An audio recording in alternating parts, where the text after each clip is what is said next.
किसी को कोई क्वेश्चन हो तो पूछ सकता है। मैम ऑफलाइन क्लास तो स्टार्ट हो गई है, लेकिन जो बच्चे स्कूल नहीं आ पा रहे हैं उनकी पढ़ाई कैसे होगी? राहुल के पापा ने तो साफ मना कर दिया स्कूल आने से।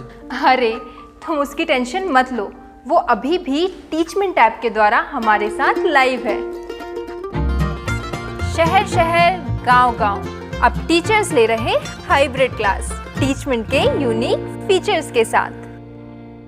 आपने कभी सोचा है कि दुनिया की सबसे बड़ी प्रतिमा और दुनिया की सबसे मशहूर प्रतिमा के बीच कंपैरिजन किया जाए तो कैसा रहेगा? जी हाँ, मैं बात कर रही हूँ स्टैच्यू ऑफ यूनिटी और स्टैच्यू ऑफ लिबर्टी की, जो दुनिया की दो ऐसी अहम प्रतिमाएं हैं जिन्हें आज के दौर में लगभग हर व्यक्ति जानता है। पर इन दोनों में से कौन सी प्रतिमा में ज्यादा तथ्य और खूबियाँ होंगी, ये जानना बेशक बेहद ही दिलचस्प होगा।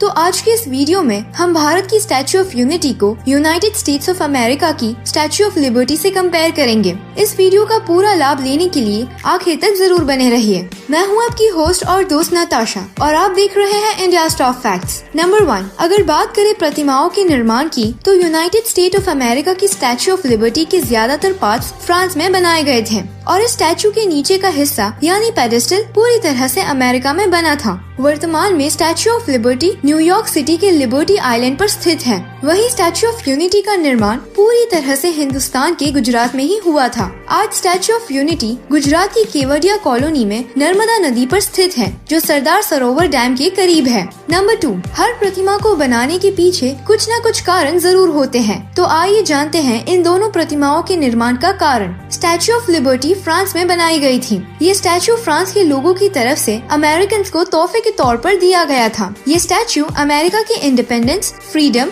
और डेमोक्रेसी को रिप्रेजेंट करता है। हिंदुस्तान के लीडर और साहसी लीडर सरदार वल्लभ भाई पटेल जी की याद में गुजरात में द स्टैच्यू ऑफ यूनिटी का निर्माण किया गया है। सरदार वल्लभ भाई पटेल जी ने 552 राज्यों को मजबूती से जोड़कर सिंगल यूनियन ऑफ इंडिया को फॉर्म किया था। इसीलिए ये प्रतिमा एकता का प्रतीक है। यानी इस प्रतिमा के नाम से ही आप समझ सकते हैं कि the statue of unity unity को रिप्रेजेंट करती है।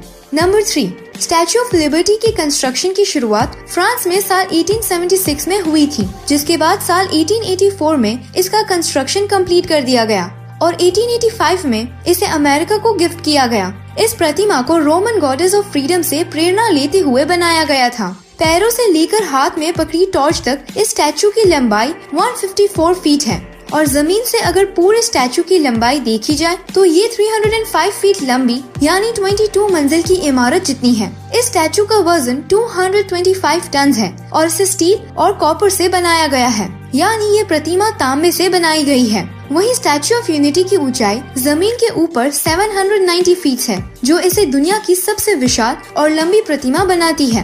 स्टैच्यू ऑफ यूनिटी अमेरिका की स्टैच्यू ऑफ लिबर्टी से 2 गुना लंबी है। इसका कुल वजन 2000 टन से भी ज्यादा है। नंबर 4, अमेरिका की स्टैच्यू ऑफ लिबर्टी आज से 135 साल पहले बनाई गई थी। इसीलिए ये बताना मुश्किल है कि इसमें कितने वर्कर्स का इस्तेमाल किया गया था, पर रिपोर्ट्स के अनुसार इसे बनाने में हजारों लोगों ने भाग लिया था। वहीं अगर बात करें स्टैच्यू ऑफ यूनिटी की तो इस महाकाय प्रतिमा को बनाने के लिए 3000 से भी ज्यादा वर्कर्स और 250 इंजीनियर्स की मदद ली गई थी और इसके आखिरी काम को सफाई से चाइना के वर्कर्स ने पूरा किया था। नंबर 5, अगर बात करें बजट की तो अमेरिका की स्टैच्यू ऑफ लिबर्टी को बनाने के लिए उस वक्त यानी आज से 145 साल पहले 2 मिलियन फ्रैंक्स यानी 4 लाख US डॉलर्स का इस्तेमाल किया गया था। वहीं हिंदुस्तान की स्टैच्यू ऑफ यूनिटी को बनाने के लिए साल 2018 में 3000 करोड़ की भारी लागत लगी थी। नंबर 6, चलिए अब इन प्रतिमाओं के तथ्य और खूबियों की बात करते हैं। अमेरिका की स्टैच्यू ऑफ लिबर्टी पूरी तरह से स्टील और तांबे की बनी है। 1885 में इसे अमेरिका ले जाने के लिए 350 पीसेस में पैक किया गया था और अमेरिका लाने के बाद इन पार्ट्स को वापस जोड़ने में ही 4 महीने लग गए थे। उस वक्त ये दुनिया का सबसे बड़ा कॉपर स्टैच्यू था। साल 1986 में इस प्रतिमा के हाथ में पकड़ी टॉर्च टूट गई थी, जिसके बाद इसे वापस बनाते वक्त इस पर बड़े ही ध्यान के साथ 24 कैरेट गोल्ड की पतली चद्दर चढ़ाई गई थी। इस स्टैच्यू के क्राउन पर 7 रेज बनी है, जो 7 कॉन्टिनेंट्स और 7 ओशंस को रिप्रेजेंट करती है। इन 7 रेज में हर एक रेज की लंबाई 9 फीट है। स्टैच्यू ऑफ लिबर्टी में 27.22 टन कॉपर का इस्तेमाल किया गया था। 113.4 टन स्टील का इस्तेमाल किया गया है और इस प्रतिमा को 2.4 मिलीमीटर की कॉपर शीट में कवर किया गया है। इस प्रतिमा के शूज का साइज 879 है। इसे बनाते वक्त 300 अलग अलग हथौड़ों का इस्तेमाल किया गया था। इस प्रतिमा के पैरों में टूटी जंजीर फ्रीडम को रिप्रेजेंट करती है। और अगर बात करें हिंदुस्तान की स्टैच्यू ऑफ यूनिटी की, तो इस प्रतिमा के पैरों में 4 हाई स्पीड लिफ्ट फिट की गई है, जिसमें से हर एक लिफ्ट एक वक्त पर 26 लोगों को स्टैच्यू के टॉप पर सिर्फ 30 सेकंड्स में पहुंचा सकती है। स्टैच्यू ऑफ यूनिटी में 153 मीटर्स की ऊंचाई पर सरदार पटेल के हृदय यानी हार्ट में एक खूबसूरत व्यूइंग गैलरी बनाई गई है, जिसके बाहर का नजारा सच में कमाल का है। एक ग्रैंड म्यूजियम, एक 3 स्टार लॉजिंग फैसिलिटी, एक फूड कोर्ट और एक मेमोरियल गार्डन इस स्टैच्यू का हिस्सा है और आगे भविष्य में यहाँ एक चिड़ियाघर बनाने का निर्णय लिया गया है।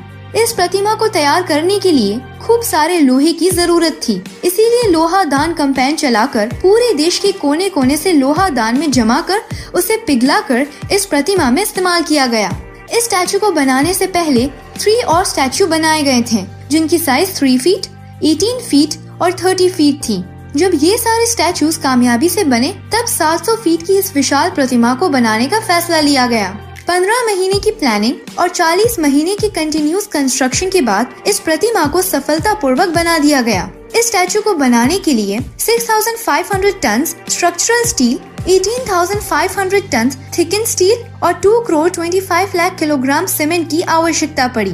तांबे के अलावा 4 अलग अलग धातुओं का मिश्रण कर इस प्रतिमा को खड़ा किया गया।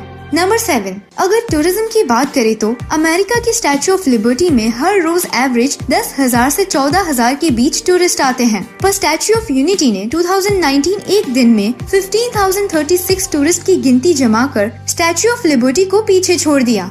नंबर 8, स्टैच्यू ऑफ लिबर्टी का ईयरली रेवेन्यू बताना आसान नहीं है, पर स्टैच्यू ऑफ यूनिटी ने एक साल में 29 लाख टूरिस्ट को अट्रैक्ट कर 82.51 करोड़ की अच्छी कमाई की है। पर इसकी लागत का पैसा वसूल करने के लिए अगले 150 साल तक स्टैच्यू ऑफ यूनिटी से हमें कोई मुनाफा नहीं होगा। नंबर 9, स्टैच्यू ऑफ लिबर्टी को गुस्तावे आईफिल ने डिजाइन किया था। गुस्तावे आईफिल वही व्यक्ति है जिन्होंने आईफिल टावर को भी अपनी डिजाइन दी थी। वहीं स्टैच्यू ऑफ यूनिटी को मशहूर हस्ती रामवीर सूत्र ने डिजाइन किया है।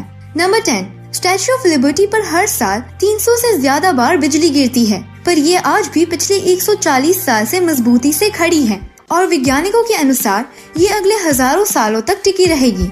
वहीं अगर बात करें हमारे स्टैच्यू ऑफ यूनिटी की, तो स्टैच्यू ऑफ यूनिटी अगले 100 सालों में अपना रंग बदलकर हरा हो जाएगा। इसका कारण एजिंग प्रोसेस होगा। स्टैच्यू ऑफ यूनिटी भूकंप और 100 किलोमीटर पर सेकंड की विंड स्पीड को झेलने की ताकत रखता है, यानी दोनों ही प्रतिमाएं अपनी अपनी जगह बेहद मजबूती से खड़ी है।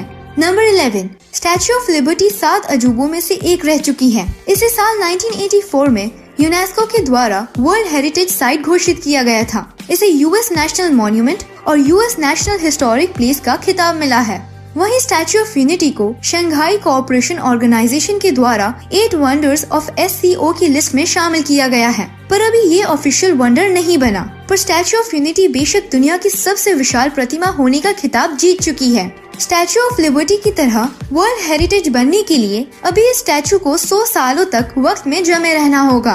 नंबर 12, अब कुछ लोगों का सवाल ये भी होगा कि इनमें से कौन सा स्टैच्यू स्पेस से भी नजर आता है। तो अमेरिका की स्टैच्यू ऑफ लिबर्टी इतनी भी विशाल नहीं है कि उसे स्पेस में से देखा जाए, पर उसे 2 गुना बड़ी दुनिया की सबसे विशाल 3000 करोड़ की लागत से बनी प्रतिमा स्टैच्यू ऑफ यूनिटी को स्पेस से देखा जा सकता है। इस बात को 2019 में एक सैटेलाइट इमेज से कंफर्म किया गया था। तो ये थे इन दोनों स्टैच्यू से जुड़े कुछ जबरदस्त फैक्ट्स और एक अनबायस्ड कंपैरिजन। आपको अगला कंपैरिजन किस टॉपिक पर देखना है, यह हमें कमेंट में जरूर बताएं। आपको कौन सी प्रतिमा अच्छी लगी, स्टैच्यू ऑफ यूनिटी या फिर स्टैच्यू ऑफ लिबर्टी? वीडियो पसंद आया तो लाइक और सब्सक्राइब करें।